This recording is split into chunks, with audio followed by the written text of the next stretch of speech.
یگان اگر چی داشتیم برای اون برادر میدادیم اول خیر خوش میکردیم میدارم برای آنکه در یک روز تقریبا هزارها آدم این سنگ پرتایی میدارم میمردن وفات میکردن برای وحشتی یعنی که زحمت و اون مردم زیاد مردم میدیدن عدو میگرفتن سنگ میپرتون به سری دیگر آمده میزد چقدر آدم میبرند یا چشمشون سنگ خوردگی یا سراشون و وقتی برآمدن از این طرف یک مجموعه میرفت زیر میکرد میافتید کسی در کسی قوم وفات میکرد.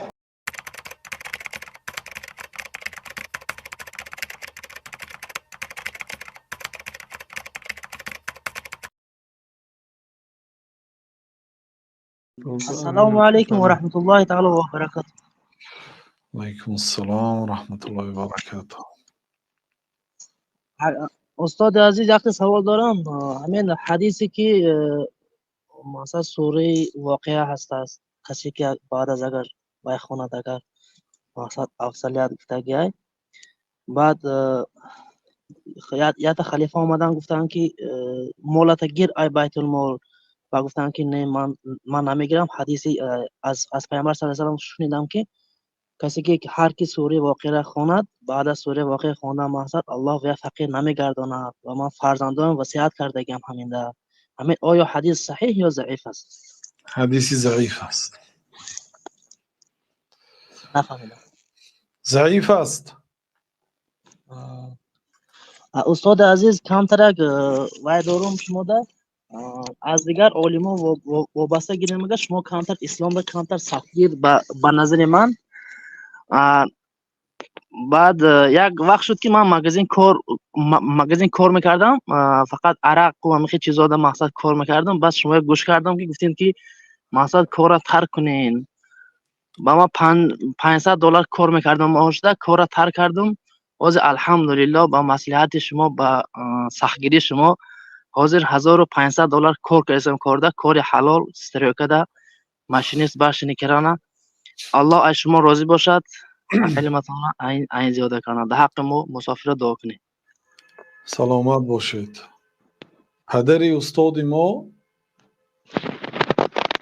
محمد مختار شینقیطی بودند الله تعالی رحمت کند. ما اون کسی ندیدیم. در مسجد نبوی درس میگفتند در زمانشان. استاد ما نامشان محمد است. وقتی که شیخ شینقیطی استاد ما گفت میگوییم بعضی بیعقل ها گفتیان که استادت محمد امین شینقیطی گفته است. محمد امین شینقیطی استاد ما نیست. علامه محمد امین شینقیطی ما اون کس ندیدیم. اون کس استاد استادان ما هست. ما شاگردی محمد ابن محمد مختار شینقیطی که از استاد ما اطراف 65-66 ساله شدند. در مسجد نبوی از ایام جوانیشان از ایامی که حالی به سینه برآمده بودند درس میدهند تا حاضر یعنی زیاده از 30 سال در مسجد نبوی تعلیم میدهند. پدرشان یه زمانه به 2 ریال حج کرده بودند پیاده. 2 ریال از 50 سنت میشد تقریبا یا 60 سنت میشد یعنی $1 نمیشد. او زمان هم $1 نمیشد یعنی همین میشد برای اونکه کرسی پول ریال سعودی همین خیلی ساده است. مدتی 20-30 سال سین کرسش تغییر نمییابد یعنی $1 375 ریال 370 ریال همین اطراف می ایستد. به 2 ریال پدری من حج کردگی است میگفتن. از مدینه پیاده برآمدیان به مکه 10 شبانه روز است رفتیان عمره کردیان حج کردیان عمره کردیان آمدیان همگی 2 ریال صرف شده است. اون وقتا البته ریال هم دلار هم قدر و قیمتش بلندتر بود و وقتی که در حج قرار داشتند یک آدم اون وقتا من سالهای 2000 ما خیلی کودک بودیم جوان بودیم مقصد سنگ پرتایی در جمرات مشکل بود. هر وقتا که ما به سنگ پرتایی میدر آمدیم توبه کرده یگان اگر چی داشتیم به یگان برادر میدادیم اول خیر خوش میکردیم میدر آمدیم برای آنکه در یک روز تقریبا هزارها آدم ها همین سنگ پرتایی میدر آمدن میمردن وفات میکردن. برای که سنگ میپرتاییم یک ستون داشت شنوارهای قدیم اگر بینید یه ستون داشت، در گرد همون ستون یک اطراف دیامترش 1 متر است حوض، یعنی که چی داشت، همون باید سنگتون 7 سنگی که بسم الله الله اکبر گفته میپرتاید باید داخل همین حوض افتد. اگر بیرون میافتد حساب نیست، یعنی باید از دیگر پرتاید، از نو پرتاید. اون وقت از اینه گرفتن 6 آشیانه کردن، یعنی با 6 آشیانه کردند و با تقسیم کردن، مثلا فلان فلان دولت ها با آشیانه پنجم میبیاد، فلان فلان دولت ها با آشیانه چهارم میراد، فلان فلان دولت ها ساعتی فلان میبیاد سنگ پرتو، یعنی تقسیم کردن به 24 ساعت، یعنی حالا هیچ کس وفات نمی کند. و این چونین دیامتری همون حوض تقریبا 24 متر کردن حاضر، یعنی همش آمده به همون 1 متر جا میفرود، لیکن وسیع کردن اطرافش، حتی میرید از نزدیکش بسم الله الله اکبر گفته سنگ میپرتاید حاضر اگر حج روید. یعنی این در زمانی که ما حالی خورد بودیم همین حوض چه بود، و در زمانی پدری استادی ما یعنی که با مشکل تر شاید 1 آشیانه بود، در زمانی ما 2 آشیانه بود، یعنی سالهای 2000 2001 2002 2 آشیانه بود، 6 آشیانه شد. خلاصه اینا از جای سنگ پرتایی تقریبا 6-7 کیلومتر دورتر میشتیان، یعنی مجموعه حاجی ها. ما هم همین خیلی بودیم تقریبا 7 کیلومتر 6 کیلومتر دورتر از جمرات مردمی تاجیکستان می نشست، یعنی در خیمه ها.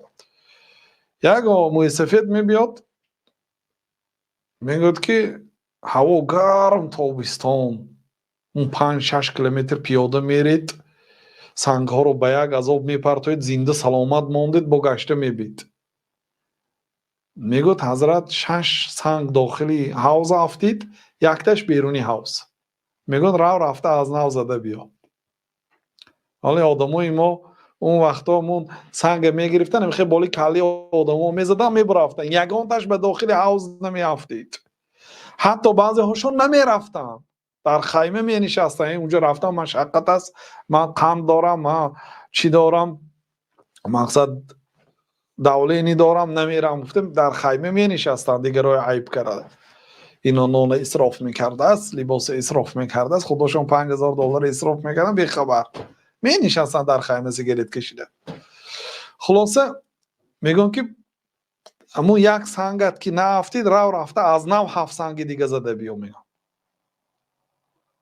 اون آدم مجبور میگیرد 7 سنگ جمع میکند و میرد رفته 7 سنگ زده گشته آمساده گینده. کسی میگن به کیسش 2000 ریال پول داده است، کسی خیر کرده است و در راه یا آدم موافقت تصادف است، یا آدمی ناشناس به کیسش 2000 ریال پول داده است، در زمانی که به 2 ریال حج کردگی از پدری استاد ما اومدین از مدینه تا مکه حج کردین، همون قدر روزها 7 روز 8 روز حج است، اون 6 روز با خیر عمره و دیگرهاش با میری 10 شبانه روز دیگه 2 ریال قدی حج کردگی. بارها همین سخن تکرار میکردن که پدری من به 2 ریال حج کردگی است.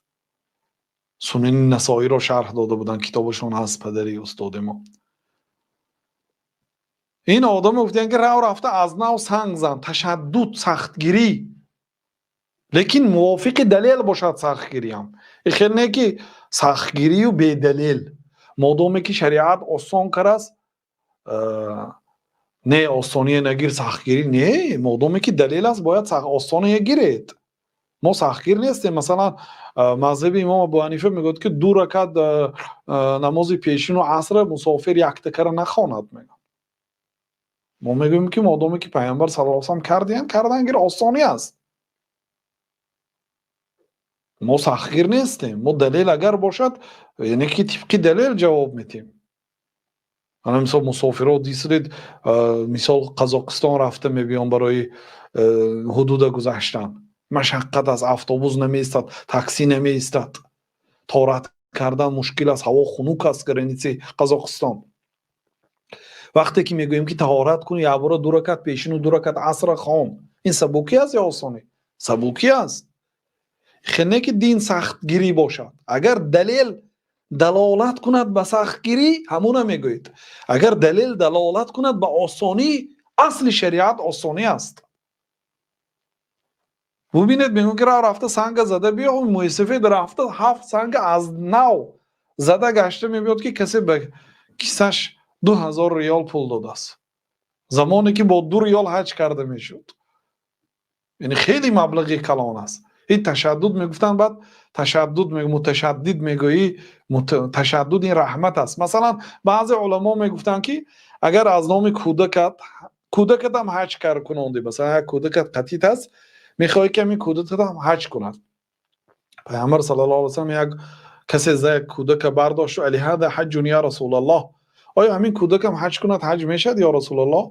گفتن که نعم ولکی اجرون، بله برای تو اجر است. به مادرش گفتن که اگر تو این فرزندت هم حج کنونی حج اینم درست است، یعنی ثواب میگیرد، ولکی اجرون، به تو اجر است. لیکن وقتی که به وای رسید، به بلاغت رسید، گشته حج اسلام برگزیمش باقی میماند.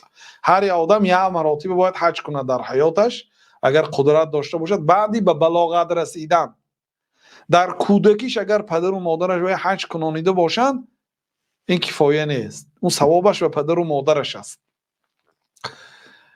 مثلا همین کودک، خودتون هم طواف دارید، کودکتون هم یک بار طواف دارد، دیگر عالما میگن که اجازت است، استاد ما میگن اجازت نیست. اول خودت طواف کرده میشی، بعد این کودک طواف میکنی. برای چی؟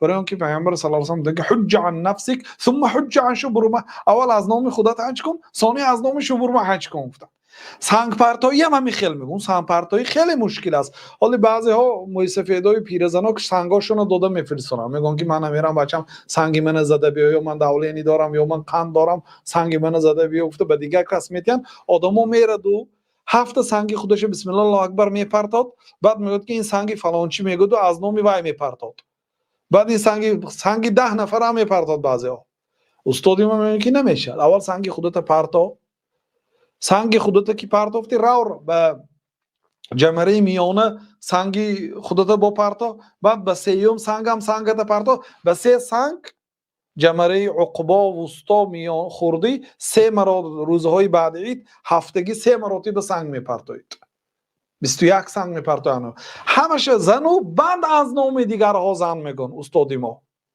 بناهن به قول پیامبر صلی الله علیه و سلم که حج عن نفسک ثم حج عن شبرمه، اول از نام خودت کن، ثانی از نام دیگر کس کن.